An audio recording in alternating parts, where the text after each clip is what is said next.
Did God do those things that we just seen on the screen? I don't know what you think, but there are millions of people in the world today who either believe that God did those things or that he is responsible by not preventing them, or they don't believe in God at all because of those things. And so whatever you think or believe about God directly affects the way that you feel about him, how you relate to him. And so I believe it is hugely important for every single one of us to think carefully about what kind of a God we know. It is not only the ancient cultures who lived in fear of the gods. There are millions of people living in our world right now who also fear the gods, both Christians as well as people from other religions. Even, I would suggest, in the religion of secularism or atheism, these people are scared of their gods. People in our country are scared of climate change, what it might do to the planet. People whose God is science would be unsettled by the recent statement by the editor of the respected Lancet journal that much of the scientific literature, perhaps even half, may simply not be true. Think about that. Perhaps half of the science of today may simply not be true. People are scared. They're scared of disease and death and meaninglessness, and so they search for solutions which continue to evade them. In the Herald, just on Thursday of this week, well, the headline that caught my attention was "Tourist arrested and blamed for causing an earthquake." It says that a British woman was arrested this week in Malaysia for taking a photo on top of a sacred mountain. The trouble began on May 30 when she set out to climb the 13,000-foot Mount Kinabalu. And around 7 a.m, while the group were on their way back from the summit, they started to strip off their clothes. And then the group apparently took a naked selfie, which they then posted online. Now, I hope this was none of our 360 group. Wasn't that something about naked on a mountain? However, it was the response to this that I found most staggering.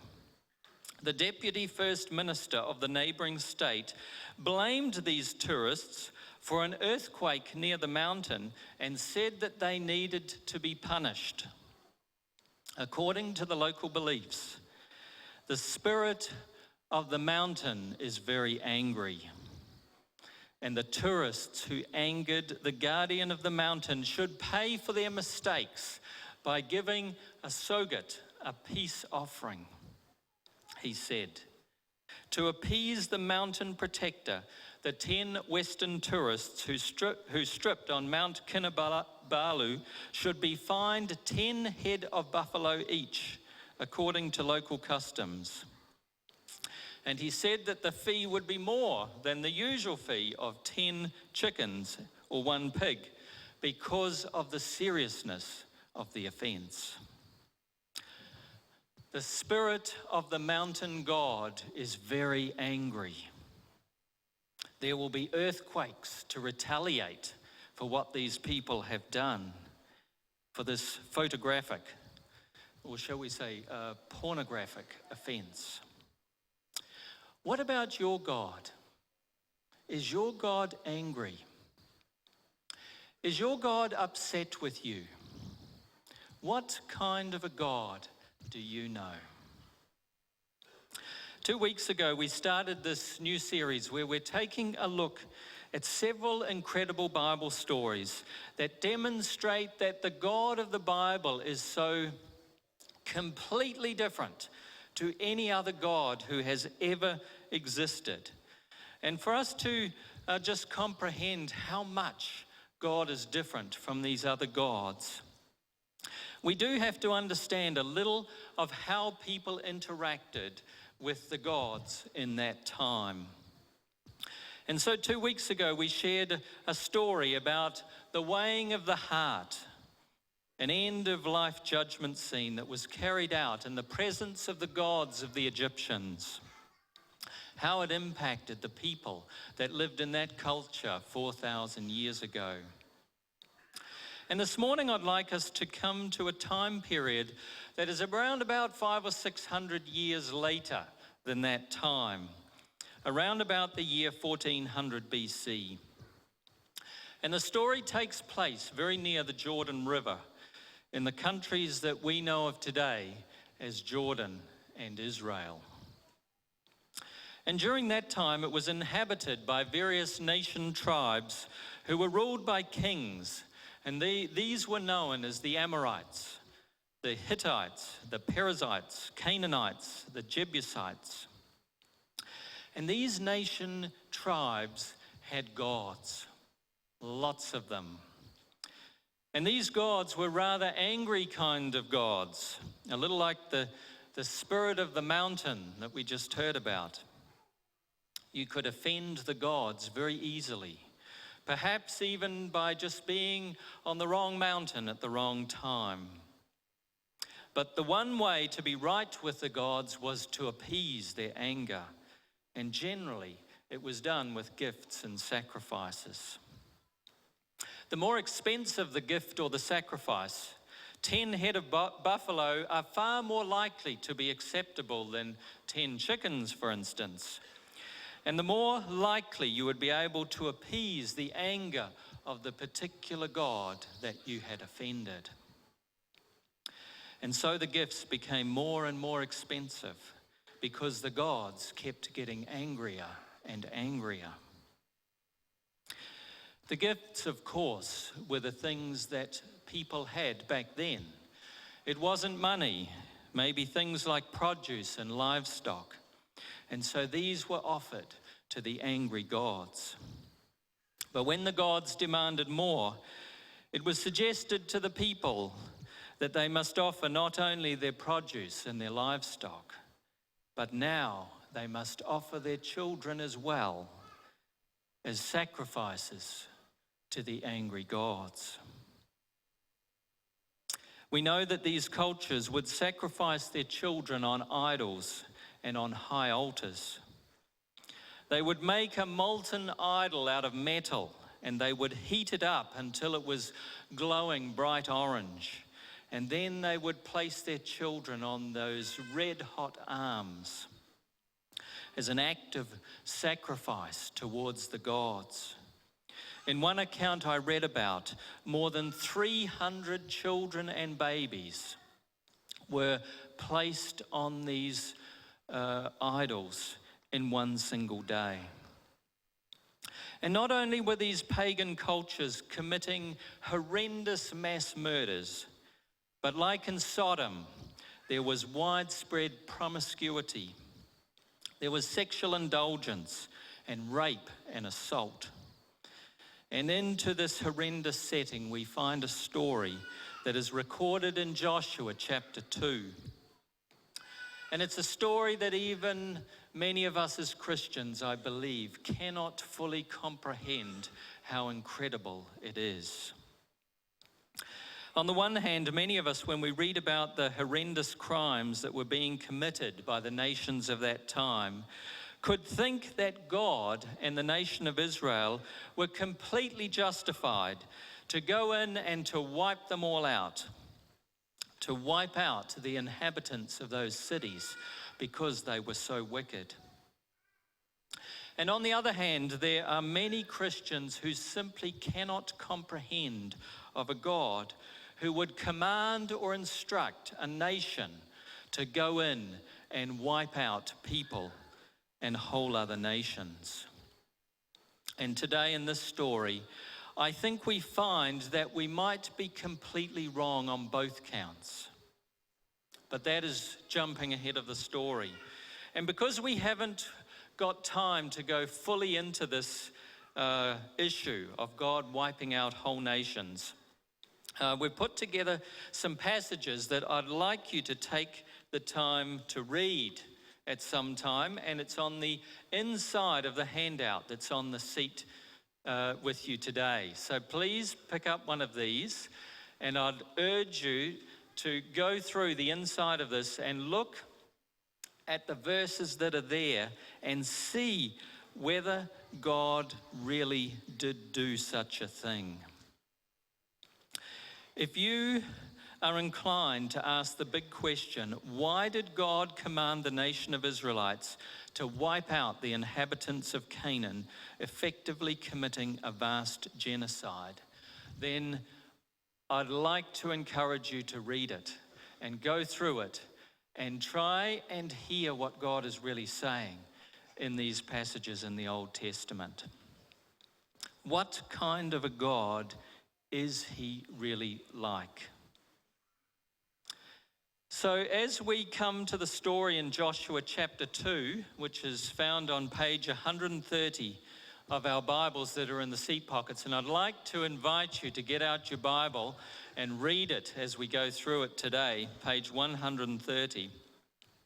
We find that the nation of Israel has just conquered, and in the context of what you're going to read on the inside of here, we should say driven out by the grace and with the miraculous providence of God.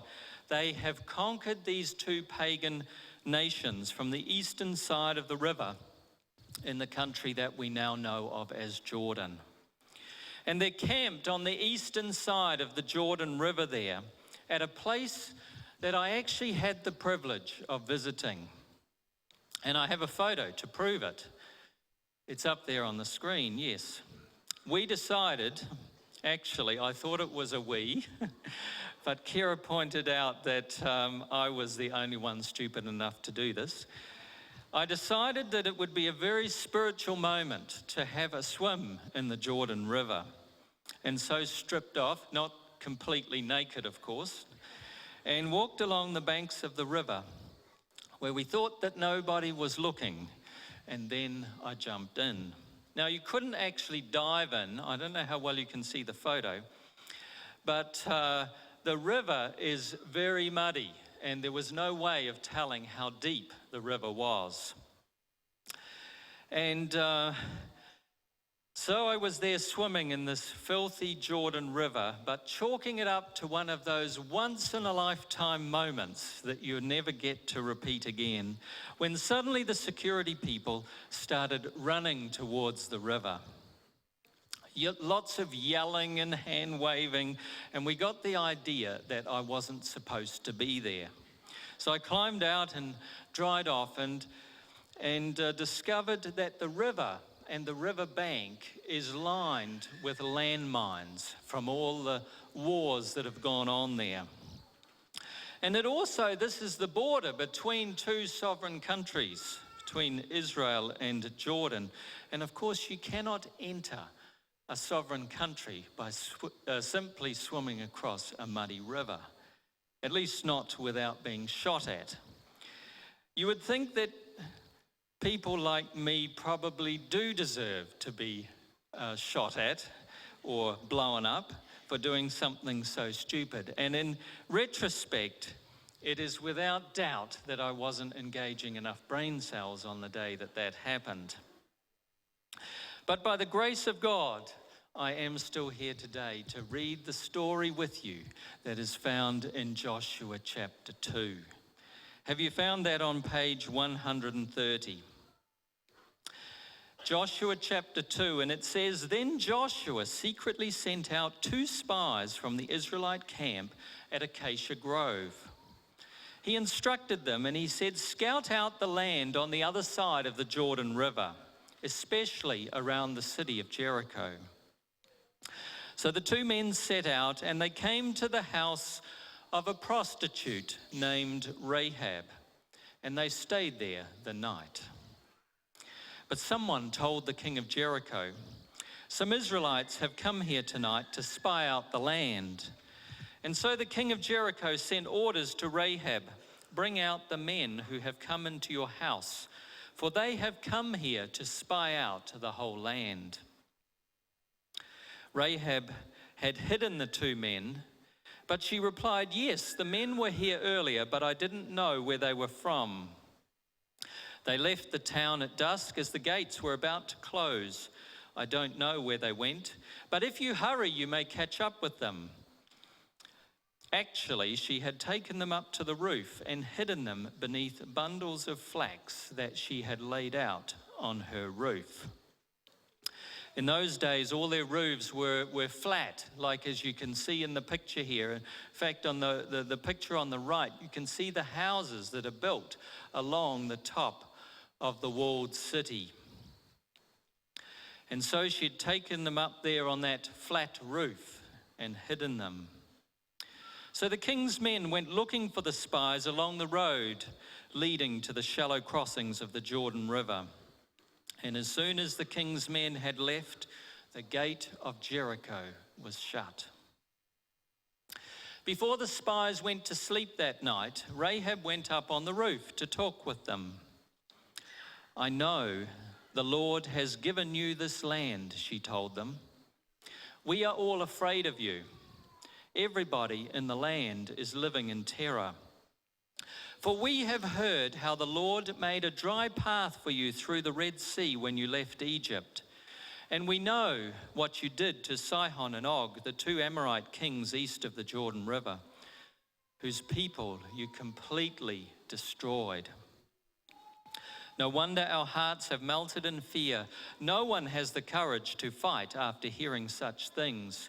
For the Lord your God is" what?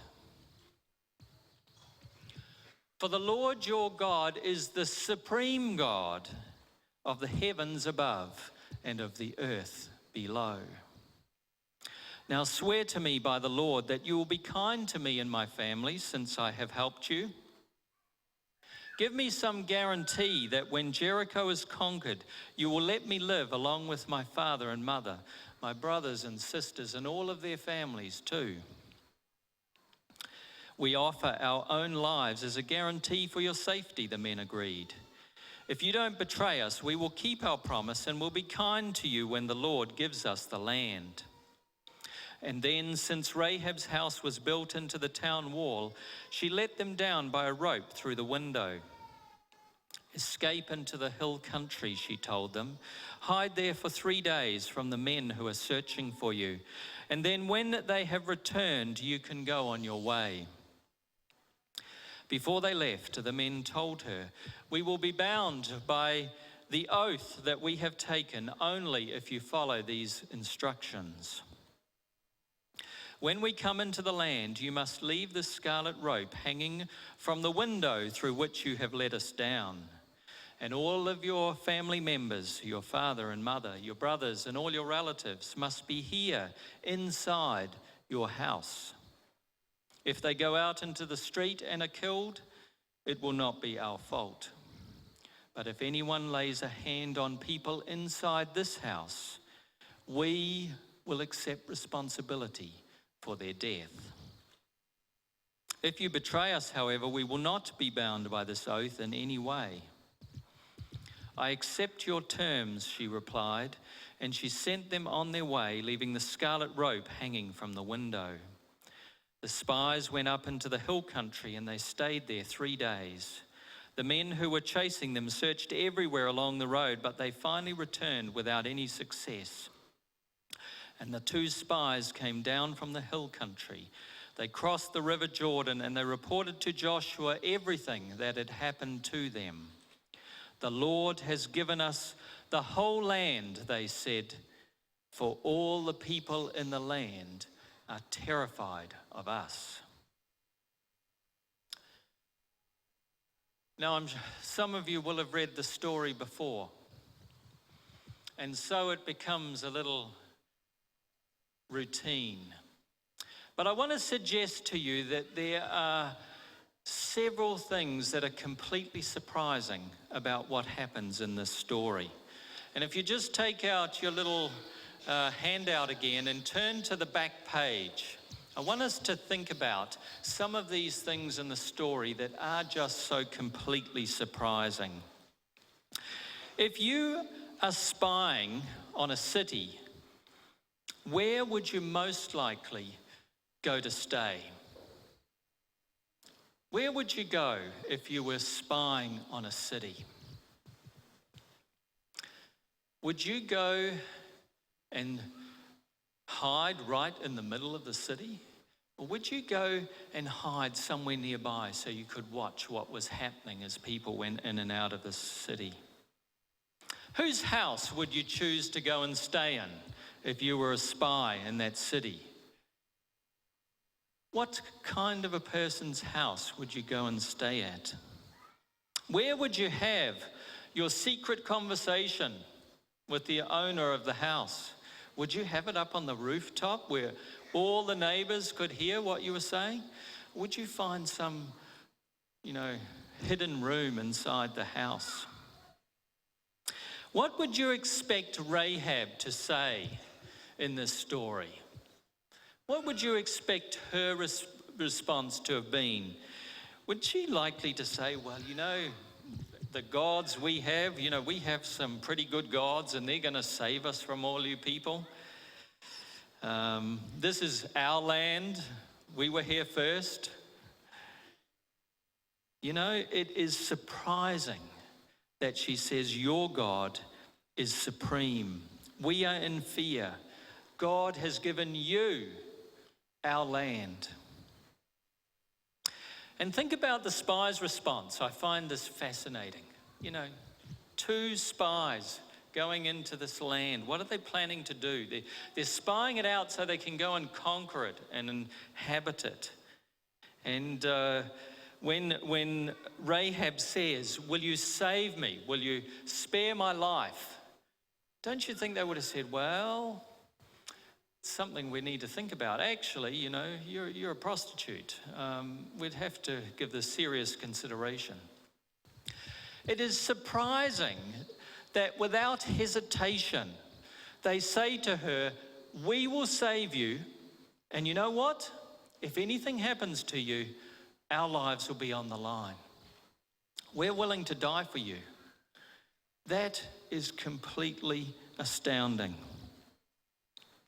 The place of safety where they tell her to stay, they say, stay in your house.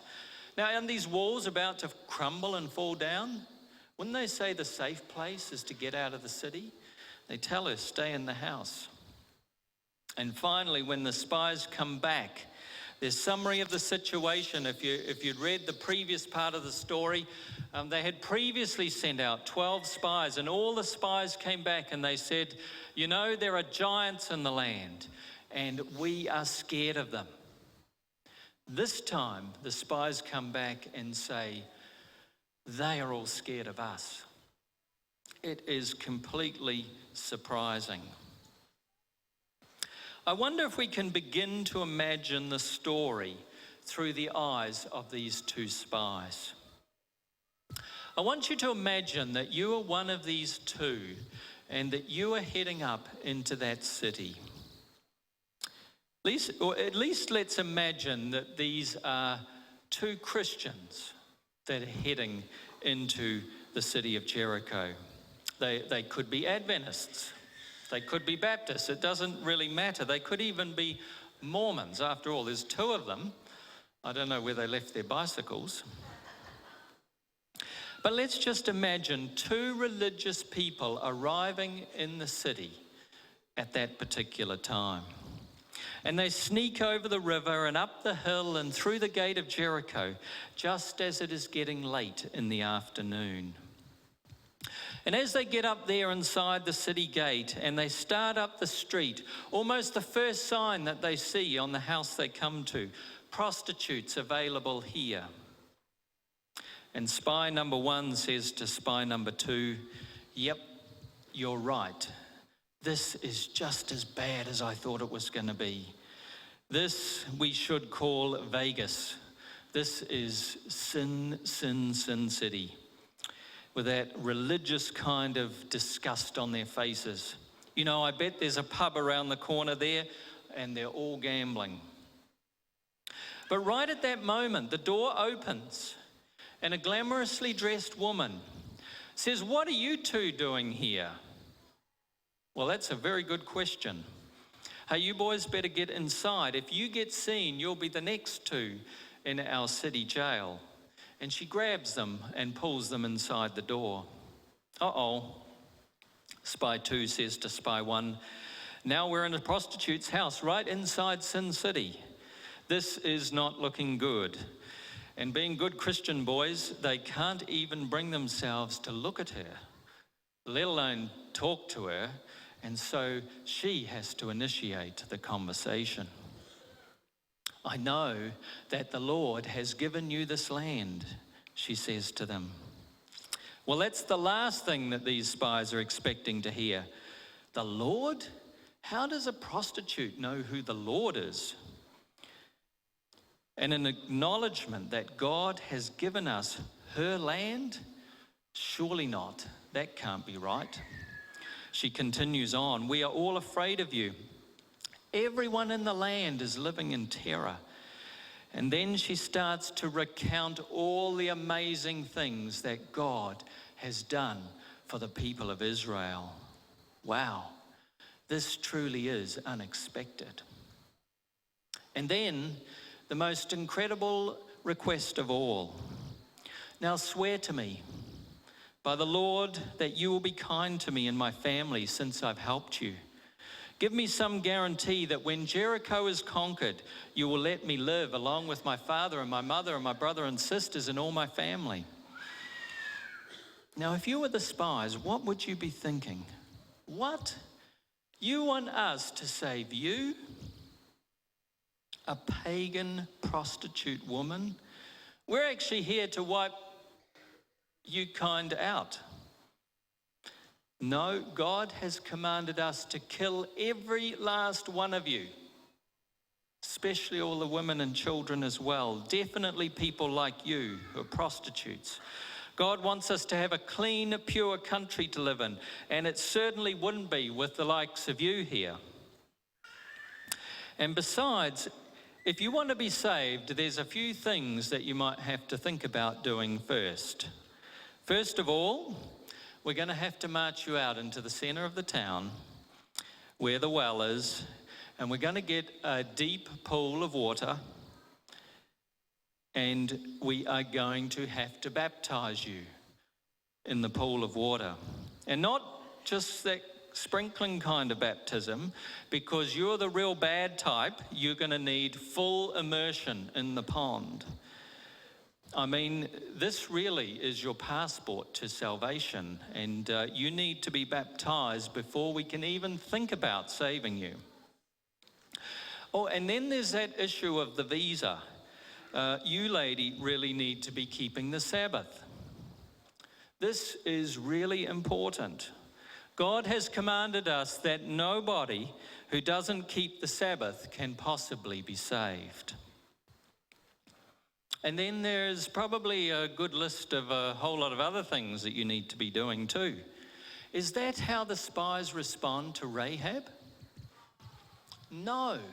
What is completely unexpected, what is so outrageous in the story, is that these spies come out, straight out, and they say, absolutely, you will be saved when the city goes down. Not only will you be saved, but everybody who comes into your house will be saved with you.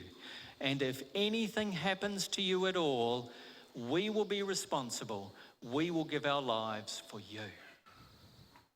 What kind of a response is this?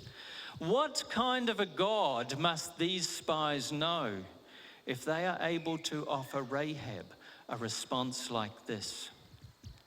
What kind of a God would offer safety and protection and the guarantee of their own lives for a pagan prostitute woman?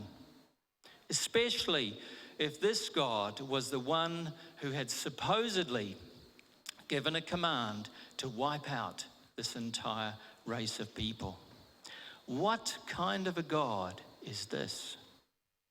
This is the kind of God who is completely unexpected, who is unconventional, who is outrageous, scandalous even, and is full of grace and generosity, even to pagan prostitute women.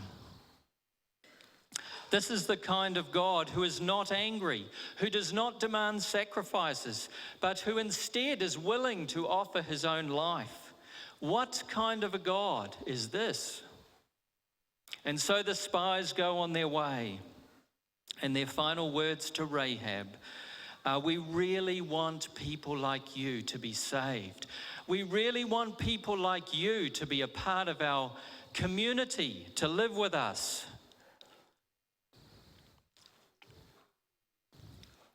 Bring them to the place of safety inside the house.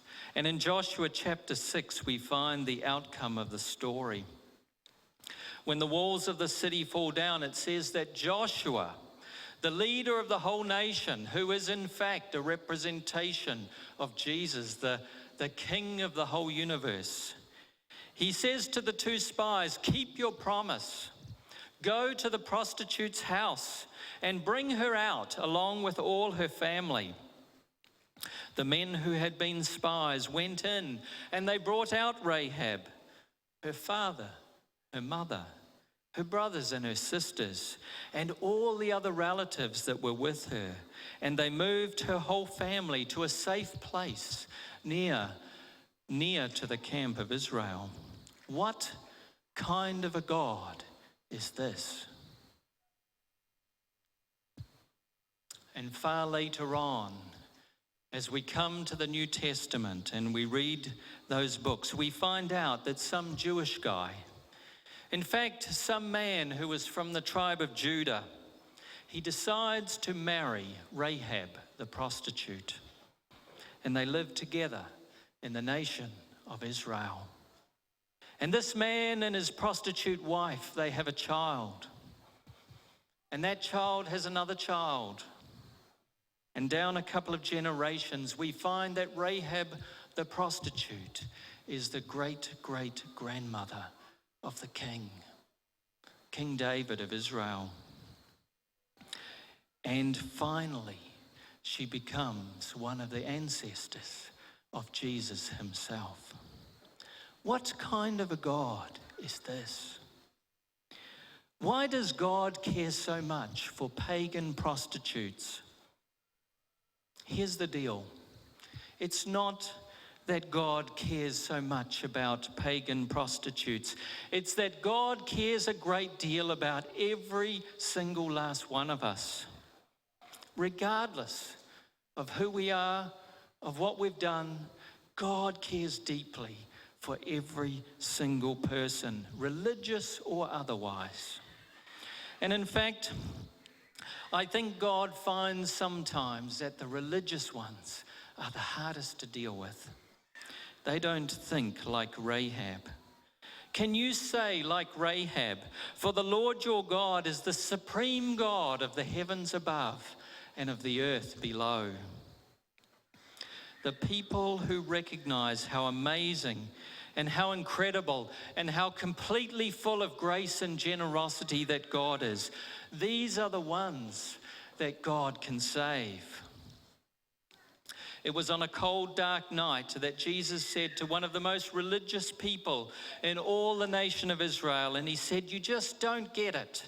He said, God sent me into this world not to judge the world, but to save it. And that's what he was here for. What kind of a God is this? More than anything else, I want you to know a God who is like no other. A God who is not angry with you. A God who is not demanding any kind of sacrifices from you, other than for you to give him some time that he can spend with you and that he can be with you. This is the God who invited a murderer to be his follower, and the God who then gave him these words to write. When we were utterly hopeless, Christ came at just the right time, and he died for us sinners. Now, most people would not be willing to die for an upright person, though someone might perhaps be willing to die for a person who is especially good. But God showed his great love for us by sending Christ to die while we were all still sinners. For since our friendship with God was restored by the death of his Son while we were still his enemies, we will certainly be saved through the life of his Son. And so now we can rejoice in our wonderful new relationship with God because our Lord Jesus Christ has made us what? Has made us friends of God. What kind of a God is this? A God who wants to be friends with you? A God who wants to save everybody? Today, can I ask you to stand up? Can you stand up?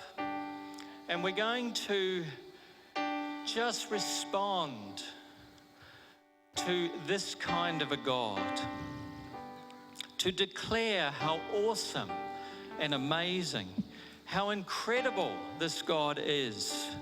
And let's personally respond to the God who is completely unexpected, who is unconventional, who is outrageous, scandalous even, and who is full of grace and generosity, even to the most unlikely person like me.